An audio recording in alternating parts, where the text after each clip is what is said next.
ജമാഅത്തെ ഇസ്ലാമിയുടെ ശാന്തപുരം മഹല്ല് സ്ഥിതി ചെയ്യുന്ന 3 വാർഡിലും യുഡിഎഫിനായി മത്സരിക്കുന്നത് വെൽഫെയർ പാർട്ടിയാണ്. മലപ്പുറം ജില്ലയിലെ കീഴാറ്റൂരിലും വെട്ടത്തൂർ പഞ്ചായത്തിലുമാണ് ഈ തുറന്ന സഖ്യം. ഞങ്ങളുടെ മുന്നണിയിൽ വെൽഫെയർ പാർട്ടി ഇല്ല. ഞങ്ങളുടെ മുന്നണിയിലെ ഘടകകക്ഷിയോ അല്ലെങ്കിൽ അവർ ഞങ്ങളുടെ അസോസിയേറ്റ് പാർട്ടിയോ അല്ല.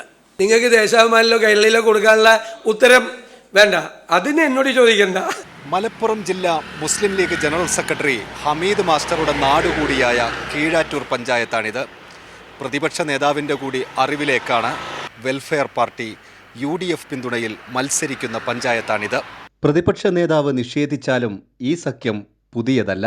1 വാർഡ് ലീഗിൻ്റെ സീറ്റായിരുന്നു, അതാണ് വിട്ടുകൊടുത്തിട്ടുള്ളത്. പിന്നെ പരിസര പ്രദേശത്തായ കീഴാറ്റൂർ പഞ്ചായത്തിൽ മുള്ളിയാകുറിശി എന്ന സ്ഥലത്ത് അങ്ങനെ അലയൻസ് ഉണ്ട്. മേലാറ്റൂർ പഞ്ചായത്തിൽ 2 സീറ്റിലുണ്ട്. നമ്മുടെ ഏകദേശം പഞ്ചായത്തുകളിലൊക്കെ ഉണ്ട്. അങ്ങാടിപ്പുറം പഞ്ചായത്തിലുണ്ട്. പിന്നെ മങ്കടപ്പം എന്തോ ഫോൾട്ട് പറ്റി അവർ പിരിഞ്ഞിട്ടുണ്ട്, ഒറ്റയ്ക്ക് മത്സരിക്കാൻ തീരുമാനിച്ചു എന്നതാണ് അറിവ്. 3 വാർഡുകളിലുമായി 3000-ഓളം ജമാഅത്തെ ഇസ്ലാമി കുടുംബങ്ങളുണ്ട്. ഈ വോട്ടിൽ കണ്ണുവെച്ചാണ് നീക്കം. ഇത് മലപ്പുറം ജില്ലയിലെ വെട്ടത്തൂർ പഞ്ചായത്ത്. വെൽഫെയർ പാർട്ടിയുമായി UDF 2 വാർഡുകളിൽ സഹകരിച്ച് മത്സരിക്കുന്ന പഞ്ചായത്താണിത്.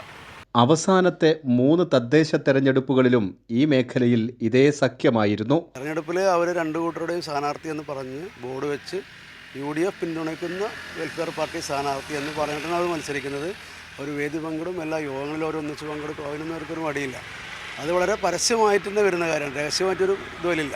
ജില്ലയിൽ 25 പഞ്ചായത്തിലും 5 നഗരസഭകളിലും 4 ബ്ലോക്ക് പഞ്ചായത്തിലുമായി 38 ഡിവിഷനുകളിൽ UDF ജമാഅത്തെ ഇസ്ലാമി സഹകരണമുണ്ട്.